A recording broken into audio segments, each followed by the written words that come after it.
Kaixo Anitziar Ugarte naiz, eta Beranean Antea izeneko ipuinarekin lortu nuen akzesita iazko Galgaresti literatur lehiaketan.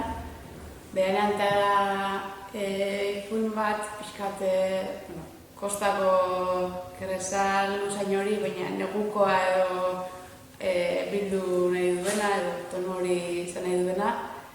Eta saiatzen nintzen, erakatzen ipuin honetan, definizio itxietatik ihes egiten duten harremanen inguruko sentsazioa, galderak eta bizipenak pixka bat eremu ireki aske eta konplexu hortan saiatzen nintzen igeri egiten narrazio honetan.